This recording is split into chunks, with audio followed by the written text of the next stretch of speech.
আজকের এই ভিডিওতে দেখাবো এক্সট্রা কাপড় ছাড়াই কিভাবে শুধুমাত্র কামিজের সাইড ফাড়া কাপড় দিয়েই লেসটা সুন্দর মতন বসাইতে পারি। তো চলো স্ক্রিনের দিকে যাচ্ছি। প্রথমে কাপড়টা উল্টো পাশে নিয়ে লেসটা বসানো শুরু করব। এরপর লেসটাও উল্টো পাশ থেকেই বসানো শুরু করব। কাপড়ের একদম কিনারা থেকে প্রায় 1/2 ইঞ্চি কাপড় রেখে সেখানে লেসটা সুন্দর করে সেট করে নেব। এখানে একটা বিষয় অবশ্যই খেয়াল রাখবেন, আপনি যদি কামিজের সাইডে 1 ইঞ্চি ফেরাতে চান অবশ্যই এক্সট্রা কাপড় 1.5 ইঞ্চির মতো রাখতে হবে। তো ভাঁজ করার পর এটাই কিন্তু অনেক সুন্দরভাবে মিলে যাব।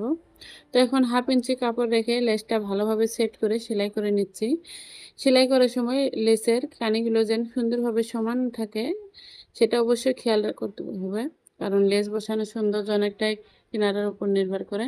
সুন্দরভাবে সেট করা হয়েছে, তার উপর এভাবে লেসটা এক পাশে ভালোভাবে সেলাই করে নেওয়ার পর এবার কাপড়টা উল্টে সোজা পাশটা নিয়ে আসব।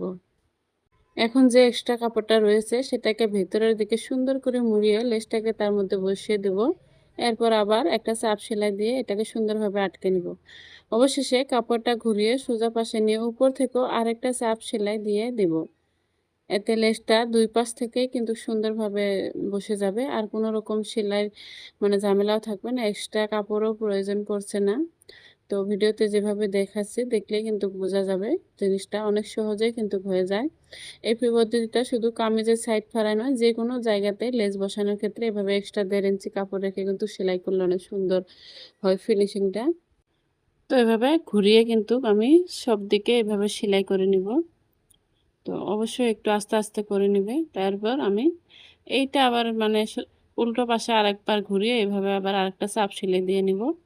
তো এখন কিন্তু এটাই কিন্তু শেষ সেলাই, আর সেলাইয়ের প্রয়োজন পড়বে না। তো এই তো ফাইনাল লুক, দেখো কত সুন্দর আসছে।